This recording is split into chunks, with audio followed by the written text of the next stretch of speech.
नमस्कार, सत श्री अकाल, आदाब और एक बार फिर से स्वागत आप लोगों का मेरी कक्षा में, जहां हम लोग हर शनिवार और रविवार को ठीक 8 बजे मिलते हैं एमपी जीके के कुछ महत्वपूर्ण प्रश्नों के साथ।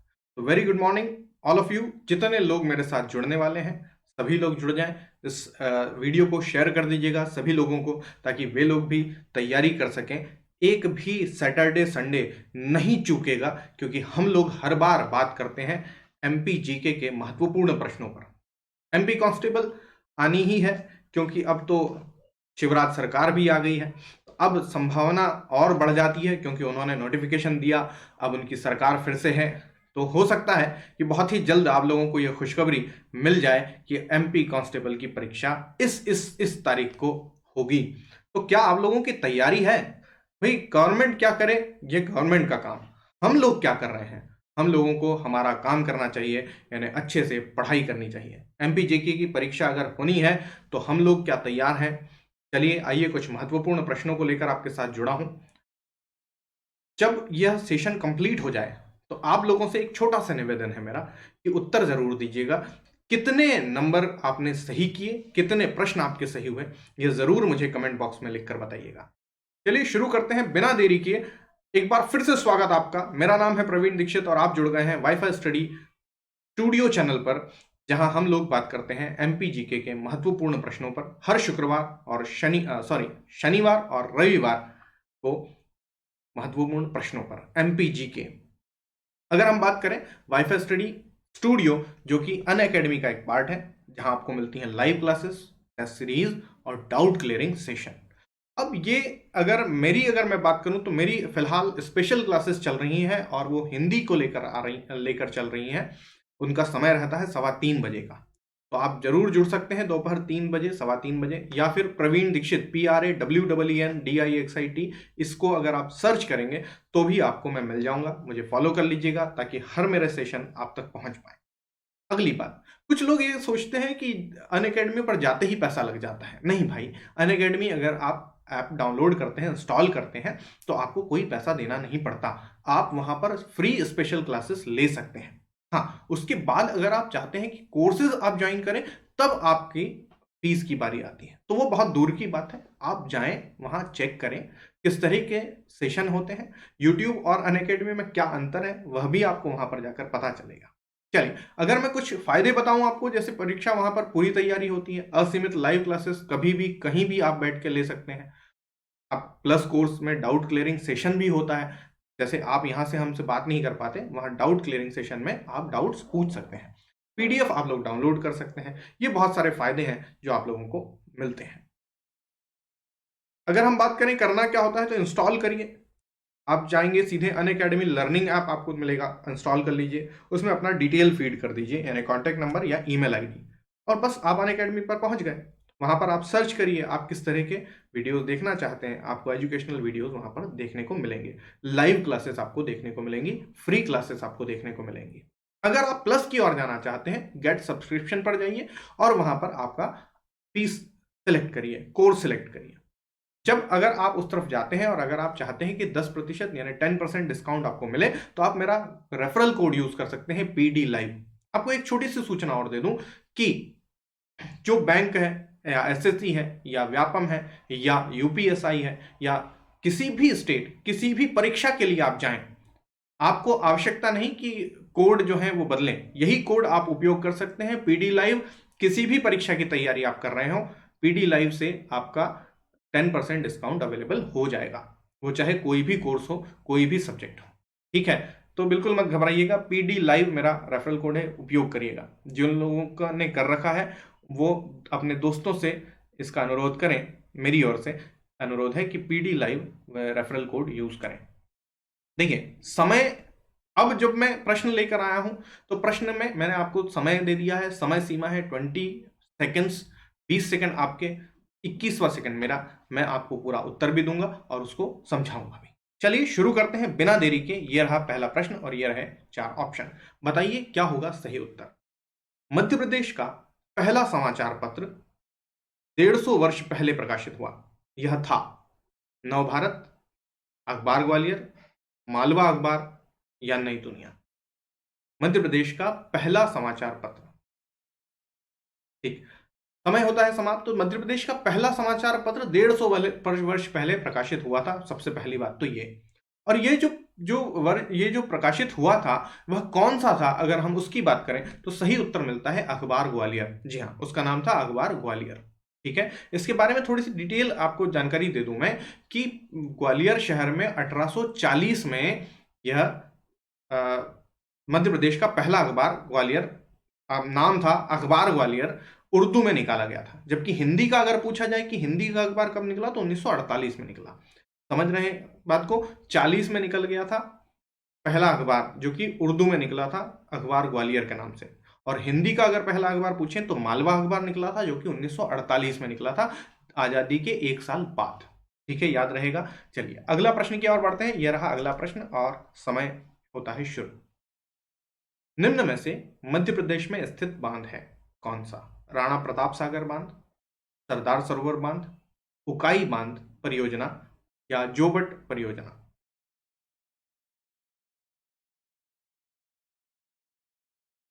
चलिए समय होता है समाप्त। देखिए सही क्या उत्तर है। निम्न में से मध्य प्रदेश में स्थित बांधों की अगर हम बात करें तो यहां पर राणा प्रताप सागर, सरदार सरोवर और उकाई परियोजना ये हमारे मध्य प्रदेश के नहीं है। मध्य प्रदेश में आपने नाम सुना होगा जोबट।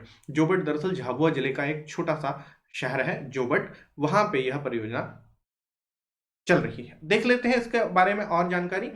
मध्य प्रदेश के झाबुआ जिले के जोबट नामक स्थान पर जोबट परियोजना संचालित है, जबकि राणा प्रताप चित्तौड़ राजस्थान में है, उकाई परियोजना गुजरात की परियोजना है, और सरदार सरोवर बांध के बारे में तो आप जानते हैं, नौगांव स्थल पर स्थित है ना, सरदार सरोवर बांध गुजरात में। अच्छा, अगला प्रश्न ये रहा, बताइएगा नर्मदा घाटी परियोजना का शिलान्यास कब हुआ? नर्मदा घाटी परियोजना का शिलान्यास कब हुआ? 1980, 1982, 1984 या 1985?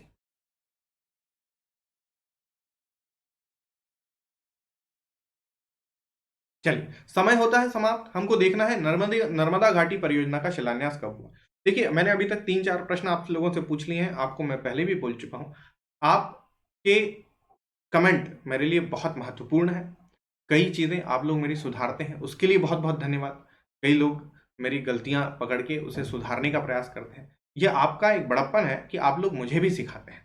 ये हो जाता है, हम लोग जब नोट्स बनाते हैं, जब कंटेंट बनाते हैं, तो कभी कभी हमारे भी दिमाग से उतर जाता है। कई बार गलत उत्तर लिख जाते हैं, पर इसका मतलब ये नहीं कि हम लोग सब कुछ जानते हैं। कई बार हम लोगों से भी गलतियां होती हैं और आप हमें सुधारते हैं, मतलब हमें नया मौका देते हैं। उसके लिए बहुत बहुत धन्यवाद। एमपी वालों, आप हृदय प्रदेश के लोग हैं, हृदय बड़ा रखिए।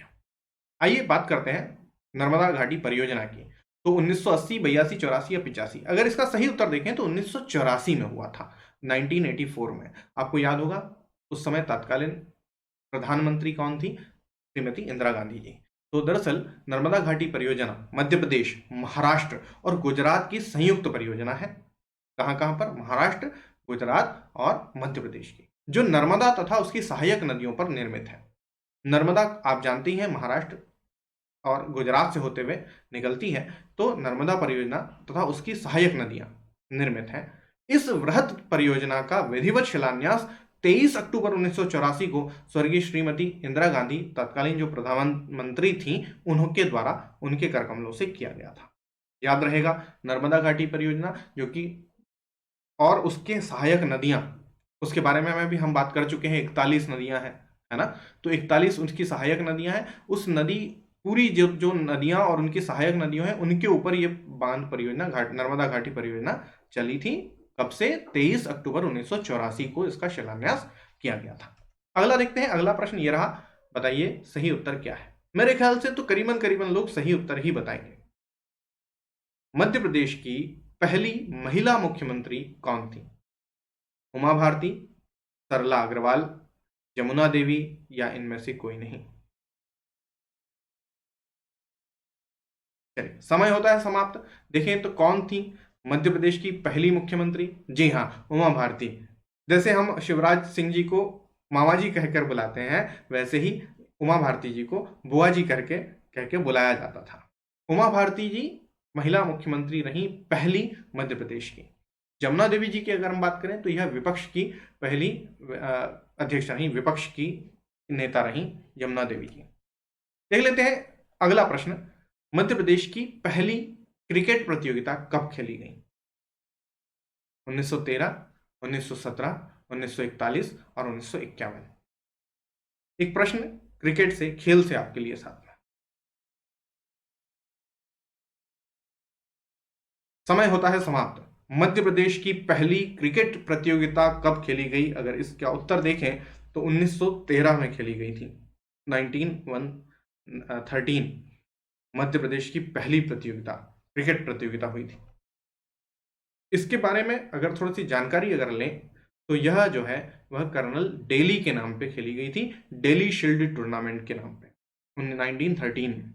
जबकि रणजी ट्रॉफी प्रतियोगिता मध्य प्रदेश में 1934 में 1934 में स्टार्ट हुई। उससे पहले ही 1913 में यह खेल ली गई थी डेली शील्ड के नाम से। डेली याद रखिएगा, कर्नल डेली के नाम से डेली शील्ड टूर्नामेंट 1913। चलिए अगला प्रश्न आपके लिए, सम्राट अशोक परियोजना कौन सी नदी पर निर्मित है? हलाली, सोन, बरगी या बेतवा?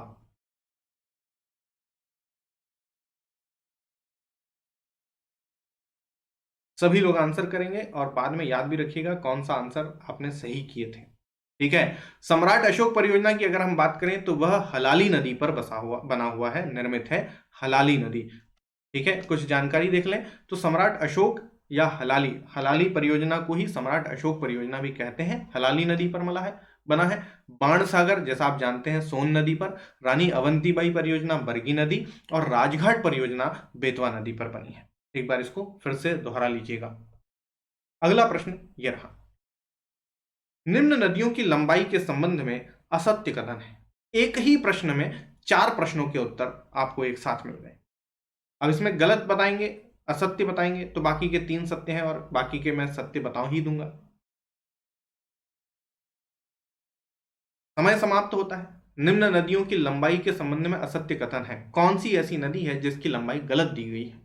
चंबल नदी 965 किलोमीटर, ताप्ती 724, सोन 780, बेतवा 365। आइए सही उत्तर देख लेते हैं। इसका सही उत्तर यह है कि बेतवा का जो 365 किलोमीटर बताया गया है वह गलत है। बाकी चंबल नदी 965 सही है, ताप्ती 724, सोन 780। आपको एक लिस्ट में और दे देता हूं ताकि आपको सभी की लंबाइयां पता चल जाए। देखें अगर हम यहां पर तो सबसे लंबी नदी के बारे में अगर हम देखें तो नर्मदा नदी है 1312 किलोमीटर की। उसके बाद चंबल का नाम आ जाता है 965 किलोमीटर, फिर सोन नदी है 780 किलोमीटर, फिर आती है ताप्ती नदी जो कि 724 किलोमीटर है। उसके बाद अगर हम देखें तो 480 किलोमीटर पर बेतवा, 195 पर शिप्रा और 150 पर काली सिंध। इस तरह से हमारे पास नदियां। आइए अगला प्रश्न देखते हैं, कौन सी नदी अरब सागर में गिरती है? बेतवा, चंबल, महानदी या ताप्ती?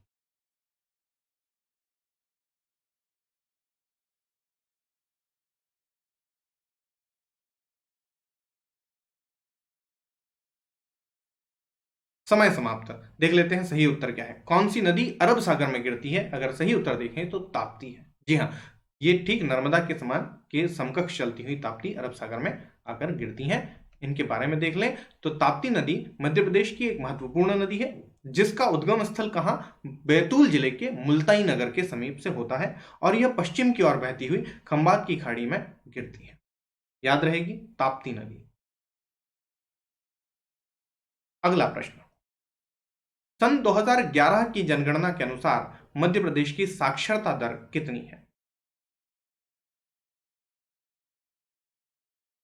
मध्य प्रदेश की साक्षरता दर मतलब पढ़े लिखे लोग मध्य प्रदेश में कितने हैं 2011 के हिसाब से? चलिए सही उत्तर देख लेते हैं। इसका सही उत्तर है 69.32%। काफी पढ़े लिखे लोग हैं, बस हरकतें अच्छी कर लें तो पढ़े लिखे भी नजर आएंगे। एक अच्छी बात यह है, देखिए पढ़े लिखे होने का मतलब होता है, पढ़े लिखे होने का मतलब ये नहीं होता कि बहुत अच्छी सैलरी हो।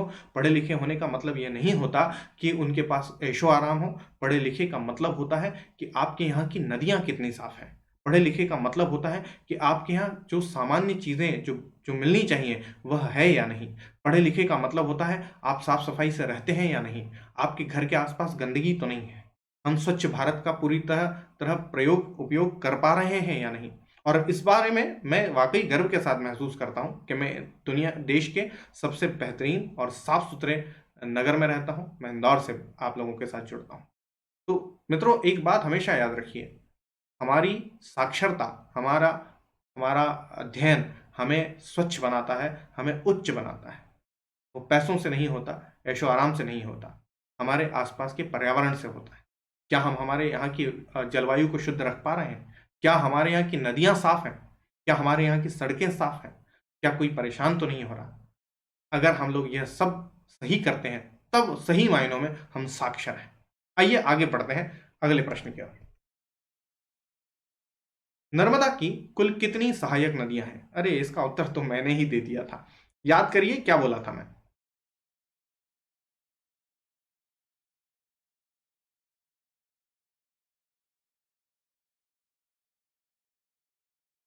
मेरे ख्याल से सभी लोगों का यह उत्तर सही होना है।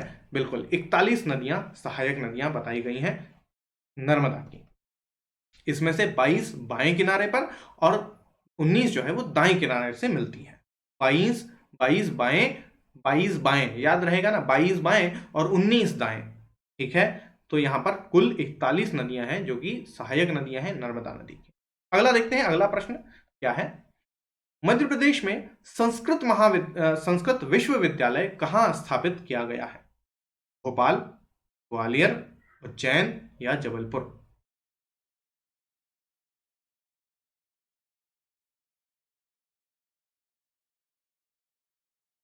सही उत्तर देख लेते हैं। इसका सही उत्तर है ऑप्शन नंबर 3, यानी कि उज्जैन। जी हाँ, पहला संस्कृत विश्वविद्यालय खोला गया किसी भाषा का विश्वविद्यालय की अगर हम बात करें तो संस्कृत विश्वविद्यालय खोला गया। और कहाँ खोला गया? यहाँ महर्षि का वर्तनी गलत है, ध्यान दीजिएगा, छोटी ई की मात्रा होनी चाहिए थी। मध्य प्रदेश में प्रथम संस्कृत विश्वविद्यालय महर्षि पाणिनि संस्कृत विश्वविद्यालय का उद्घाटन मध्य प्रदेश की धार्मिक नगरी उज्जैन में हुआ 17 अगस्त 2008। 18 अगस्त यानी 15 अगस्त के 2 दिन बाद, ठीक है, 15 अगस्त के 2 दिन बाद 17 अगस्त 2008 को हुआ। शासन ने विश्वविद्यालय के पहले कुलपति के रूप में सेवानिवृत्त आईएएस डॉक्टर मोहन गुप्त या डॉक्टर मोहन गुप्ता, गुप्त लिखते हैं, गुप्ता लिखा गया है, ठीक है, गुप्ता ही है सरनेम, पर वे लिखते हैं डॉक्टर मोहन गुप्त हैं, तो याद रखिएगा डॉक्टर मोहन गुप्त को नियुक्त किया गया। आइए अगला प्रश्न की ओर बढ़ते हैं।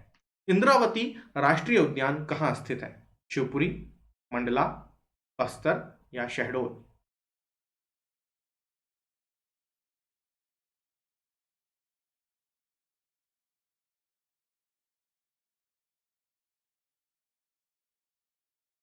ठीक, समय होता है समाप्त, तो देख लें सही उत्तर क्या है। जी हाँ, बस्तर में। अगर हम सही उत्तर की ओर बढ़े तो चार चीजें, एक गलती जो मैंने की थी पिछली कक्षा में, उसको आप लोगों ने सुधरवाया। वो ये थी कि बांधवगढ़ राष्ट्रीय उद्यान को मैंने शहडोल लिख दिया था, जबकि उमरिया डिस्ट्रिक्ट, जिला उमरिया पड़ता है। ठीक है, तो मैंने उमरिया ठीक कर दिया है। कान्हा विश्व राष्ट्रीय उद्यान की बात करें तो मंडला, बांधवगढ़ की बात करें तो उमरिया, माधव राष्ट्रीय उद्यान शिवपुरी, और इंद्रावती जो पूछा गया था उसका उत्तर है इंद्रावती राष्ट्रीय उद्यान बस्तर जिले में पड़ता है। अगला प्रश्न, मध्य प्रदेश के प्रथम विधानसभा अध्यक्ष कौन थे? काशी प्रसाद पांडे, पंडित कुंजीलाल दुबे, तेजला टेम्बरे या राम किशोर शुक्ला?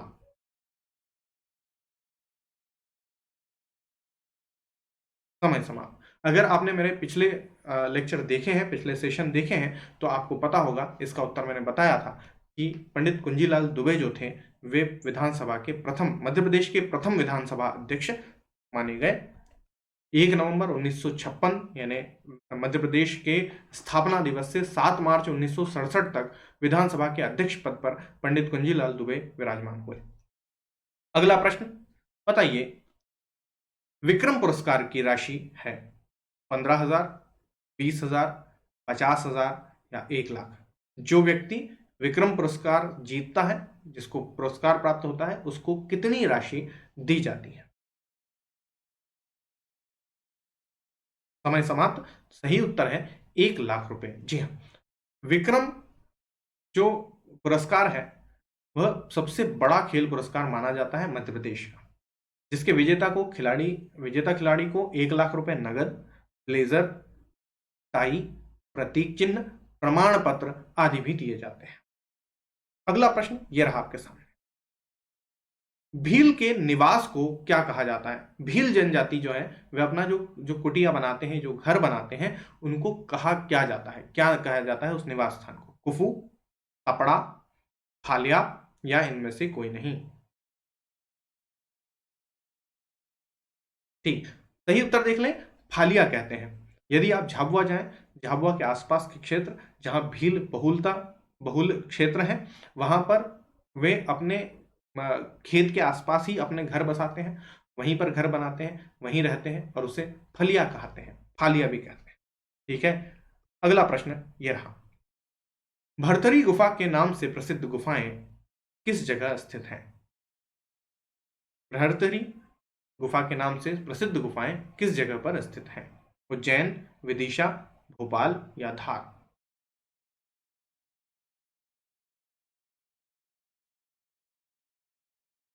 चलिए, समय होता है समाप्त, तो देख लें इसका सही उत्तर क्या है।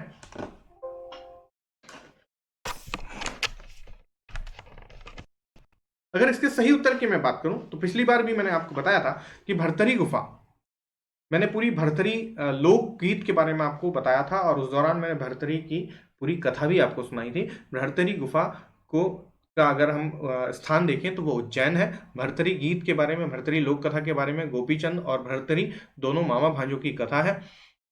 नाथ संप्रदाय से जुड़े हुए हैं, गोरखनाथ के शिष्य रहे। उज्जैन बिल्कुल सही उत्तर।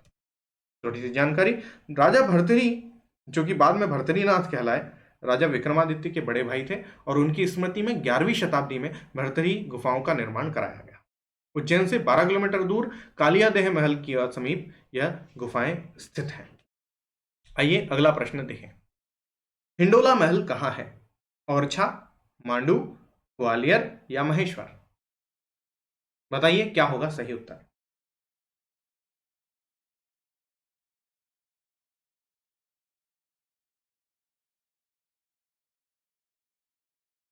समय समाप्त। देख लें सही उत्तर क्या है, मांडू में। जी हाँ, धार और धार से लगा हुआ एक क्षेत्र है मांडू, बहुत फेमस जगह है, बहुत प्रसिद्ध है। लोग वहाँ कई महलों को देखने के लिए आते हैं। रानी रूपमती और बाज बहादुर की कथाएं यहाँ की प्रसिद्ध कथाएं हैं। दोनों के प्रेम और जौहर की कथा यहाँ पर है। यहाँ पर जहांगीर महल, हिंडोला महल, जहाज महल, रानी रूपमती का महल प्रसिद्ध है। रानी रूपमती के महल से अगर आप देखें गौर से तो आपको नर्मदा नदी बहती हुई दिखाई देती है, बहुत पतली सी एक लकीर की तरह नर्मदा नदी बहुत दूर दिखाई देती है। ऐसा कहते हैं कि रानी रूपमती उस महल की छत पर आकर नर्मदा की पूजा करती थी, नर्मदा को प्रणाम करती थी। हिंडोला महल ठीक हिंडोले की तरह, झूले की तरह बना हुआ है, जो बिल्कुल नदी या तालाब के बीचों बीच बना है। दूर से देखा जाए, जब सावन के समय बारिश में जब वो पानी भर जाता है तो वहाँ का जहाज महल ठीक वैसा लगता है जैसे नदी के बीचों बीच एक जहाज खड़ा है, और हिंडोला महल ठीक वैसा जैसे कि एक झूला यहाँ खड़ा हुआ है। आइए कुछ थोड़ी सी जानकारी भी दे दूं। हिंडोला महल मध्य प्रदेश के धार जिले में मांडू में स्थित है। यह स्थल रानी रूपमती तथा बाज बहादुर की प्रणय कथाओं के लिए प्रसिद्ध है। इसके अलावा जहाज महल और जहांगीर महल भी यहीं पर है। यहाँ पर सीपी मस्जिद है, मोती मस्जिद भी कहते हैं। राजा राम मंदिर है यहाँ पर। यहाँ पर एक नीलकंठ शिव मंदिर भी है, बहुत सुंदर है, बहुत प्राकृतिक है। प्राकृतिक झरना सदैव बाबा महादेव का अभिषेक करता रहता है, बड़ा सुंदर है, जाइएगा कभी। अगला प्रश्न, सास बहू का मंदिर निम्न में से कहाँ निर्मित किया गया है? चंदेरी, ग्वालियर, खजुराहो या विदिशा?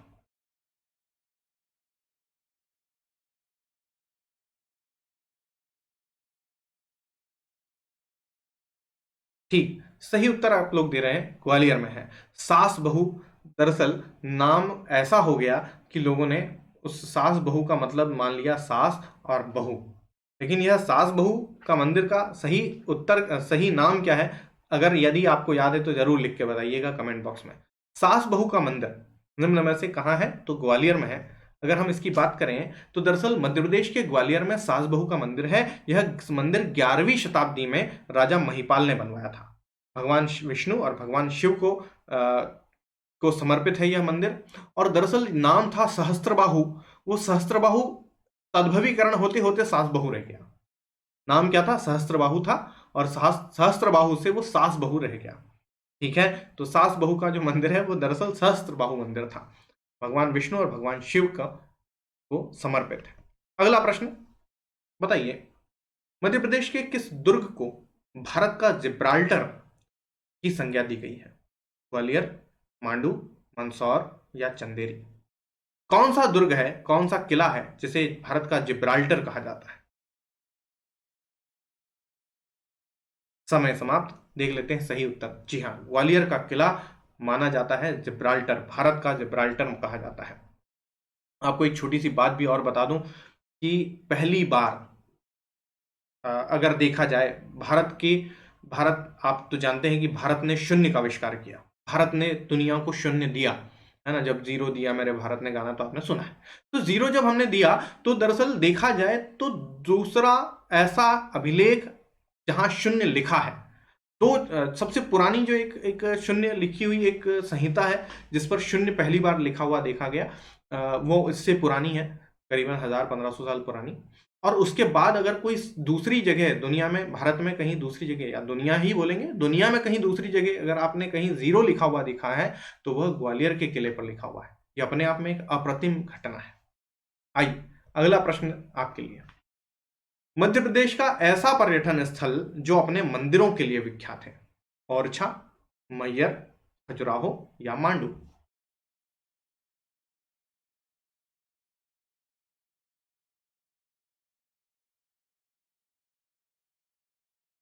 समय समाप्त।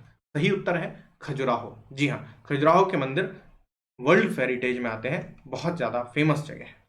मध्य प्रदेश के पर्यटन उद्योग का केंद्र है बिंदु खजुराहो, जो चंदेल शासकों द्वारा 10वीं और 11वीं सदी में निर्मित मंदिरों के लिए विख्यात है। वर्ष 2002 में इन मंदिरों के निर्माण के 2000 वर्ष पूरे हो चुके हैं, और इसी वजह से यहां पर खजुराहो महोत्सव मनाया गया था। खजुराहो में 64 योगिनी मंदिर, कंदरिया महादेव, आदिनाथ व पार्श्वनाथ मंदिर बहुत प्रसिद्ध मंदिर है। आइए अगला प्रश्न। मध्य प्रदेश का ऐसा पर्यटन स्थल, अरे ये तो शायद प्रश्न रिपीट हो गया।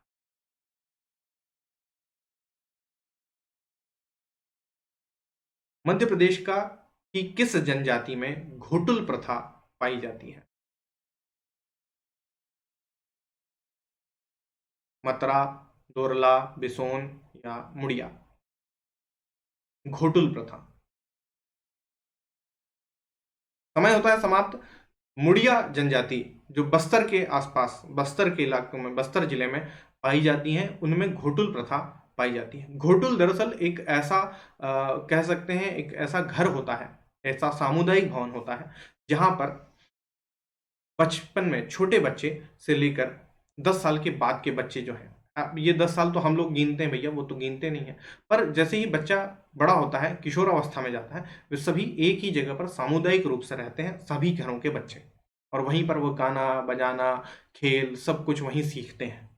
हालांकि इस पर जो सेक्सुअल हरासमेंट के नाम पर इस पर रोक भी लगाने का प्रयास किया जा रहा है। उनका यह कहना है कि यहाँ पर ये संभोग सीख रहे हैं। तो इस तरह की कुछ घटनाएं यहाँ पर हुई हैं। पर घोटुल प्रथा अपने आप में एक अलग प्रथा है जिसके अंदर सारे बच्चे जो हैं वो एक ही जगह पर रहते हैं, लड़के लड़कियां सब। और वे जो बच्चे वहां रहते हैं उनको सामुदायिक रूप से, अच्छा, दो तीन तरह के तरीके हैं। कहीं पर लड़के लड़की जो है सभी साथ में रहते हैं, कहीं पर अलग अलग रहते हैं, कहीं पर दिन में वो वहां रहते हैं, रात्रि में अपने अपने घर चले जाते हैं, कहीं पर वो 24 घंटे के लिए वहीं रहते हैं घोटुल में ही, उनका कोई अपना अलग घर में नहीं जाते हैं।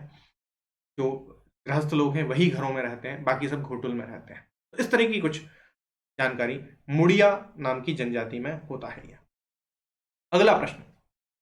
क्षेत्रफल की दृष्टि से मध्य प्रदेश का देश में कौन सा स्थान है? पहला, दूसरा, तीसरा या चौथा?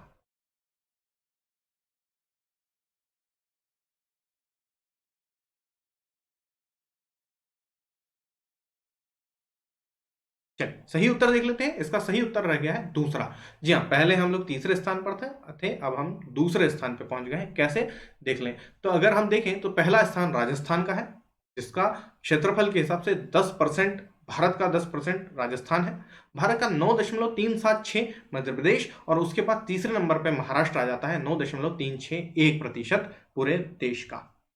अगला प्रश्न, मध्य प्रदेश की उत्तरी सीमा चंबल नदी द्वारा बनती है। तो अगर हम उत्तरी की बात करें तो दक्षिणी सीमा किस नदी पर है से बनती है? नर्मदा, महानदी, ताप्ती या गोदावरी? समय सीमा समाप्त। देखिए सही उत्तर गोदावरी। जी हाँ, गौतमी नदी भी कहते हैं, है ना, गोमती नहीं, गौतमी। गौतम ऋषि द्वारा यहाँ पर प्रकट हुई गौतमी नदी, जिसको गोदावरी भी कहते हैं, है ना। ये महाराष्ट्र और मध्य प्रदेश की सीमा से लगी हुई नदी है। मध्य प्रदेश की सीमा तय करती है दक्षिणी गोदावरी नदी। अगला प्रश्न, देश के 5 राज्यों से मध्य प्रदेश की सीमा मिलती है। बताइए निम्न में से किस राज्य की सीमा मध्य प्रदेश को नहीं छूती है? उत्तर प्रदेश, गुजरात, पश्चिम बंगाल और राजस्थान। सभी लोग सही उत्तर ही दे रहे होंगे, मुझे पूरा पूरा भरोसा है आप लोगों पे। पश्चिम बंगाल एक ऐसा प्रदेश है जो हमारी मध्य प्रदेश की सीमा को नहीं छूता है। अगला प्रश्न, अरे समय हो गया समाप्त, पता ही नहीं चला कब सारे प्रश्न हो गए। तो आप लोगों को प्रश्न कैसे लगे जरूर बताइएगा लिखकर मुझे कमेंट बॉक्स में।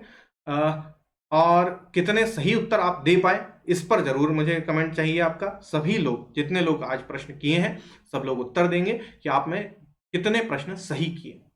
तो आज की कक्षा को यहीं पर करते हैं समाप्त। पीडी लाइव मेरा रेफरल कोड है। अगर आप अनअकैडमी की तरफ जाते हैं, तो अगर आप सब्सक्रिप्शन के लिए जा रहे हैं, आप वो चाहे किसी भी परीक्षा के लिए जाएं, बैंक के लिए, एसएससी के लिए, व्यापम के लिए, किसी भी परीक्षा के लिए, आप पीडी लाइव द्वारा 10% का डिस्काउंट प्राप्त कर सकते हैं। तो आज की कक्षा को यहीं पर देता हूं विराम। अगर पसंद आया है तो लाइक जरूर करिएगा, शेयर कर दीजिएगा दोस्तों के साथ में, और अभी तक अगर सब्सक्राइब नहीं किया है तो सब्सक्राइब जरूर कर लीजिएगा। आज की कक्षा यहीं तक। आपको मजा आया या नहीं, पसंद आया या नहीं, जरूर लिखकर मुझे बताइएगा। आपके कमेंट के इंतजार में मैं आपका धन्यवाद देता हूं। नमस्कार, धन्यवाद और जय हिंद।